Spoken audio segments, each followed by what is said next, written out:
दोस्तों, स्वागत है आपका इग्नाइट बैच में। आज हम बात करने वाले हैं एक बहुत ही स्पेशल टॉपिक की, जिसे हम कह रहे हैं क्वथनांक में उन्नयन। यानी कि किसी भी द्रव का क्वथनांक कैसे बढ़ सकता है, क्वथनांक क्यों बढ़ता है, आज उसके बारे में समझते हैं। तो टॉपिक है क्वथनांक में उन्नयन। तो आइए समझते हैं क्वथनांक में उन्नयन को। अब क्वथनांक में उन्नयन अगर आपको समझना है तो आपको सबसे पहले क्वथनांक समझना होगा, क्योंकि अगर आप क्वथनांक नहीं समझते तो क्वथनांक में वृद्धि नहीं समझ पाएंगे। तो ध्यान से समझेंगे। सबसे पहले आप क्वथनांक, क्वथनांक क्या होता है, इसे इंग्लिश में बॉइलिंग पॉइंट कहते हैं। इसे क्या कहते हैं? Boiling point. तो अब ज्यादातर स्टूडेंट का जो कंफ्यूजन है, अधिकतर स्टूडेंट का जो कंफ्यूजन है वो क्या है कि वो समझते हैं कि अगर कोई द्रव है, अगर वो उबल रहा है, अगर कोई द्रव है, अगर ये उबल रहा है, तो जो उबलने वाली कंडीशन है उसे क्वथनांक कहते हैं। जो उबलना है उसी को क्वथनांक कहते हैं। लेकिन दोस्तों, इसका सही मतलब क्या है आप समझते हैं? आइए समझें।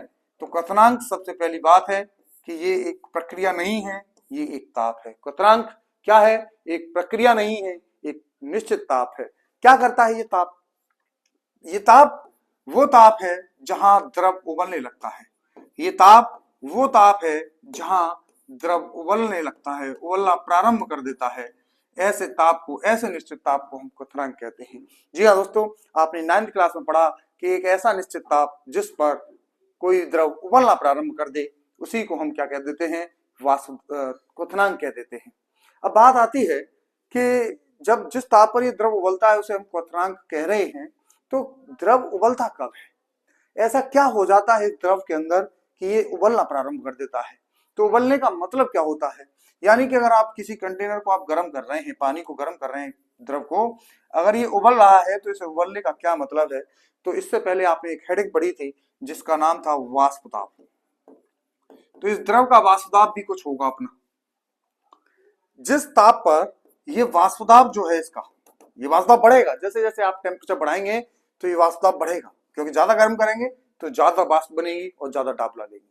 तो जिस ताप पर ये जो वाष्पदाब है, इस द्रव का वाष्पदाब अगर वो बराबर हो जाए वायुमंडलीय दाब के, वायुमंडल जो दाब डाल रहा है ऊपर, उस दाब को हम वायुमंडलीय दाब कह रहे हैं, बाहरी दाब कह रहे हैं, उसको वायुमंडलीय दाब कह रहे हैं। तो जिस टेम्परेचर पर जाकर ये वाष्पदाब वायुमंडलीय दाब के बराबर हो जाएगा, उसी टेम्परेचर को हम क्या कह देंगे? क्वथनांक कह देंगे। यानी कि द्रव उबलता कब है? जब उसका वाष्पदाब वायुमंडलीय दाब के बराबर हो जाए। जिस ताप पर वाष्पदाब वायुमंडलीय दाब के बराबर हो जाता है, उसी को हम क्या कहते हैं? क्वथनांक कहते हैं। निश्चित ही आपको ये समझ में आया होगा कि वाष्पदाब वायुमंडलीय दाब के बराबर होता है तभी कोई द्रव उबलता है। तो उबलने का मतलब समझेंगे कि जब वाष्पदाब वायुमंडलीय दाब के बराबर हो जाए। उस ताप पर वाष्पदाब वायुमंडलीय दाब के बराबर हो जाएगा, उसी ताप को हम क्या कहते हैं? क्वथनांक। अगर हम बात करें पानी की, एग्जाम्पल प्योर वाटर की बात करें, प्योर वाटर जो होता है वो, इसका वाष्पदाब वायुमंडलीय दाब के बराबर कब होगा? यानी कि किस ताप पर पानी का वाष्पदाब वायुमंडलीय दाब के बराबर होता है? तो आप समझते हैं कि 100 डिग्री सेल्सियस प्योर वाटर का क्वथनांक होता है। इसका मतलब, इसका क्या मतलब है कि ये इतने ताप पर वाष्पदाब वायुमंडलीय दाब के बराबर हो जाएगा। जो पानी का वाष्पदाब है वो वायुमंडलीय दाब के बराबर कब होगा? जब उसका ताप 100 डिग्री सेल्सियस हो जाएगा। अब ये पानी आप चाहे 10 लीटर लें, चाहे 20 लीटर लें, लेकिन आपको टेम्परेचर आपको कितना करना पड़ेगा? 100 डिग्री सेल्सियस करना पड़ेगा। ये आपके समझ में आया होगा। अब आप बात करें कि जब वाष्पदाब आपके पास में कहीं 200 है और कहीं 300 है, और आपको वायुमंडलीय दाब 760 mm ऑफ Hg होता है, इसके बराबर आपको करना है, तो आप बताइए आपको ज्यादा टेम्परेचर कहाँ देने की जरूरत पड़ेगी? जहां वाष्पदाब कम होगा वहां टेम्परेचर ज्यादा देने की जरूरत पड़ेगी, या वाष्पदाब ज्यादा होगा वहां देने की जरूरत होगी? तो 200 को 760 बनाना आसान है या 300 को 760 बनाना आसान है? तो आप कहेंगे कि 300 को 760 बनाना आसान होता है।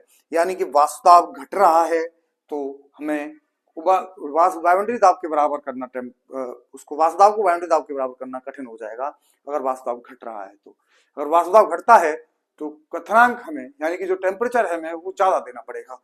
तो एक निश्चित बात है कि जहां वाष्पदाब कम होगा, जहां वाष्पदाब कम होगा वहां पर क्वथनांक बढ़ जाएगा। ये बात आपकी समझ में आई होगी कि क्वथनांक कब बढ़ेगा? जब वाष्पदाब घट रहा होगा। जब वाष्प दाब घट रहा होगा तो क्वथनांक बढ़ रहा होगा। वाष्प दाब कब घटता है? पिछली क्लास में हमने बात भी करी है कि वाष्प दाब कब घटता है, जब किसी द्रव में आप क्या मिला देंगे, अवाष्पशील पदार्थ मिला देंगे। अगर हम नोट्स बनाने की बात करें कि अगर आपको नोट्स बनाने हैं अवश्य, आपके सामने ये बोर्ड पे इतना कुछ लिखा हुआ है, अगर आपको नोट्स में इसको ट्रांसफर करना है तो कैसे करेंगे? तो आप लिखेंगे क्वथनांक क्या है, एक ताप है जिस पर द्रव उबलने लगता है। फिर लिखेंगे द्रव उबलता कब है, जब वाष्प दाब वायुमंडलीय दाब के बराबर हो जाता है। फिर आप लिखेंगे कि वाष्प दाब वायुमंडलीय दाब के बराबर होता है, तो इसी टेम्परेचर को हम कहते हैं क्वथनांक कहते हैं, जिस ताप पर वाष्प दाब वायुमंडलीय दाब के बराबर हो जाता है। फिर लिखेंगे एग्जाम्पल के लिए प्योर वाटर है जो 100 डिग्री सेल्सियस पर है और 100 डिग्री सेल्सियस पर है, तो इस कंडीशन में इसका जो वाष्प दाब है वायुमंडलीय दाब के बराबर हो जाएगा। फिर हम कहेंगे कि कब हमारा क्वथनांक ज्यादा होगा, कब कम होगा, तो हम कहेंगे कि वाष्प दाब कम होगा तो क्वथनांक ज्यादा होगा। क्यों ज्यादा होगा? क्योंकि वायुमंडलीय दाब के बराबर करने के लिए ज्यादा टेम्परेचर आपको देना पड़ेगा। तो हम कह रहे हैं कि वाष्प दाब कम होगा तो क्वथनांक बढ़ रहा होगा। तो आइए समझते हैं क्वथनांक में उन्नयन। अब आप तैयार हो चुके हैं क्वथनांक में उन्नयन को समझने के लिए, तो ध्यान से देखेंगे क्या होता है क्वथनांक में उन्नयन। आप समझिए कि किसी भी कंटेनर के अंदर अगर मान लीजिए पानी आपने भर रखा है, तो पानी अभी कितने डिग्री सेल्सियस पे उबलेगा? 100 डिग्री सेल्सियस पर उबलेगा, क्योंकि ये प्योर वाटर है। लेकिन जैसे ही हमने इसमें अवाष्पशील पदार्थ मिला दिया, क्या मिला दिया दोस्तों? अवाष्पशील पदार्थ मिला दिया, कोई भी मिला दिया, तो अवाष्पशील पदार्थ मिलाने से इसका वाष्प दाब घट जाएगा। अब बताइए क्या होगा इसका वाष्प दाब घट जाएगा। इसी को हम कह रहे थे वाष्प दाब में आपेक्षिक अवनमन या वाष्प दाब में अवनमन। और वाष्प दाब अगर घट जाएगा तो क्वथनांक क्या हो जाएगा? बढ़ जाएगा। यानी कि अब ये जो 100 डिग्री सेल्सियस पे पानी उबल रहा था वो 100 डिग्री सेल्सियस पे नहीं उबलेगा, या तो 100 से ज्यादा पे उबलेगा। मान लीजिए 100.52 डिग्री सेल्सियस पे उबलेगा। तो इसी को हम कह रहे हैं क्वथनांक में होने वाली वृद्धि। वो वृद्धि कैसे निकलेगी? हम करेंगे T2 माइनस के T1, बाद वाला क्वथनांक और पहले वाला क्वथनांक। तो हम करेंगे इसको 100.52 degree Celsius minus 100 degree Celsius, तो हम कर देंगे इसको, यहां से आएगा 0.52 डिग्री सेल्सियस। यानी कि यहाँ क्वथनांक में उन्नयन कितना हुआ? 0.52 डिग्री सेल्सियस। यानी कि वृद्धि जो है डेल्टा टी बी लिखेंगे इसको, क्वथनांक में उन्नयन। बॉइलिंग पॉइंट कह रहे हैं ना इसको, तो बॉइलिंग पॉइंट से हमने लिया बी। बॉइलिंग पॉइंट किसमें? बॉइलिंग पॉइंट में क्या हुआ है? एलिवेशन इन बॉइलिंग पॉइंट, और इसको हम किससे प्रदर्शित करेंगे? डेल्टा टी बी से। और ये जो होता है वो अनुपाती होता है मोललता की। किसी भी विलयन की मोललता ज्यादा होगी तो क्वथनांक में उन्नयन ज्यादा होगा। ये आपके समझ में आया होगा कि क्वथनांक में उन्नयन ज्यादा कब होगा? जब मोललता ज्यादा होगी। अब मोललता क्या होती है? 1 किलोग्राम विलायक में विलेय के मोलों की संख्या। इसका फॉर्मूला आप सभी जानते हैं, तो आइए समझते हैं इसके फॉर्मूले को। अभी हमने थ्योरी समझी, थ्योरी में आप क्या लिखेंगे कि किसी भी विलायक में अवाष्पशील पदार्थ मिलाने से वाष्प दाब घट जाता है, क्वथनांक बढ़ जाता है। तो क्वथनांक में जो वृद्धि होती है उसी को हम क्या कहते हैं? क्वथनांक में उन्नयन कहते हैं। आइए समझते हैं इसके फॉर्मूले को। हमने कहा कि जो क्वथनांक में उन्नयन है डेल्टा टीवी अनुपाती होता है मोललता के, मोललता के अनुपाती है। अब मोललता को लिखेंगे अभी फॉर्मूले के रूप में, लेकिन अनुपाती का चिन्ह हटाएंगे तो एक कांस्टेंट आएगा जिसे हम के कह रहे हैं, साथ में आप बी लगा देंगे। बी क्यों लगा दिया? फिर से वही बॉइलिंग की बात है। इनटू मोललता को हमने कहा विलेय के मोल, मोललता के लिए हमने क्या लिखा? विलेय के मोल अपॉन विलायक का द्रव्यमान। विलेय के मोल अपॉन विलायक का द्रव्यमान किस में लगाएंगे? केजी में। ये आपका फॉर्मूला होता है। तो इस तरीके से आप क्वथनांक में उन्नयन का फॉर्मूला इस तरीके से लिख सकते हैं।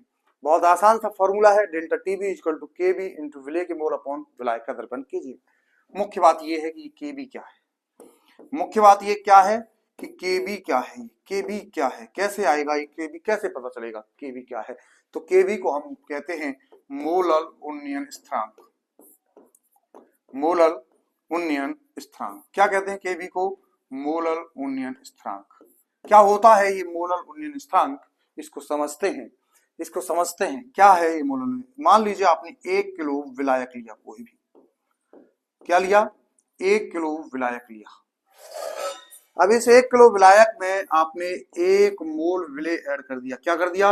1 मोल विलेय ऐड किया। कोई भी विलेय ऐड किया, इससे कोई फर्क नहीं है कि आपने विलेय कौन सा ऐड किया है। तो 1 किलोग्राम विलायक में 1 मोल विलेय मिलाने से जितनी क्वथनांक में वृद्धि होगी, क्वथनांक में जितनी वृद्धि होगी, क्वथनांक में जितनी वृद्धि होगी, उसी को हम कहते हैं मोलल उन्नयन स्थिरांक। अब ये विलायक के ऊपर निर्भर करेगा कि विलायक कौन सा है। जैसे अगर हमने पानी लिया और 1 किलोग्राम पानी लिया, तो 1 किलोग्राम वाटर लिया आपने और 1 किलोग्राम वाटर में 1 मोल कुछ भी मिला दिया आपने, यूरिया, ग्लूकोज, 1 मोल मिलाया, तो उसके क्वथनांक में जो वृद्धि होगी वो समान बढ़ेगी, क्योंकि ये एक अणुसंख्य गुणधर्म है जो विलेय की प्रकृति पर निर्भर नहीं करते, केवल और केवल विलेय के कणों की संख्या पर निर्भर करते हैं। तो हमने कहा 1 मोल चाहे यूरिया लें चाहे 1 मोल ग्लूकोज लें, तो जो क्वथनांक जो वृद्धि होगी उसी को हम कहेंगे क्वथनांक में उन्नयन। पानी का क्वथनांक कितना होता है? 100 डिग्री सेल्सियस। तो ये जो क्वथनांक में वृद्धि हो जाती है वो 100.52 डिग्री सेल्सियस हो जाएगा क्वथनांक 1 मोल कुछ भी मिलाने पर, यानी कि वृद्धि कितनी हुई? 0.52 डिग्री सेल्सियस, 0.52 डिग्री सेल्सियस। तो इसका क्या मतलब है? इसका मतलब है कि 1 किलोग्राम जल में 1 मोल कुछ भी मिला देंगे तो क्वथनांक इतना बढ़ जाएगा। इसी को हम कहते हैं मोलर उन्नयन स्थिरांक। जल के लिए Kb का मान कितना होता है? 0.52 डिग्री सेल्सियस। ये 100% निश्चित है कि पानी के लिए Kb का मान हमेशा निश्चित रहेगा, और इसीलिए इसे हम स्थिरांक कह रहे हैं, नियतांक नहीं कह रहे हैं, क्योंकि ये पूर्ण रूप से फिक्स नहीं है कि Kb की वैल्यू हमेशा 0.52 होगी। अगर विलायक बदलेगा तो ये वैल्यू बदलेगी। पानी के लिए कितनी है? पानी के लिए वैल्यू कितनी है?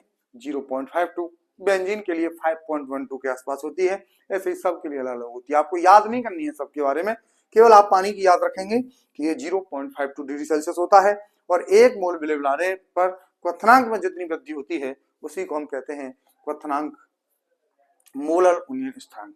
आपको ये समझ में आया होगा पूरा फॉर्मूला। अगर आपको कोई भी समस्या है तो आप कमेंट बॉक्स में लिख सकते हैं, आगे नेक्स्ट वीडियो के अंदर आपकी समस्या का समाधान किया जाएगा, जरूर किया जाएगा, निश्चित किया जाएगा। तो आपको ये फॉर्मूला समझ में आया?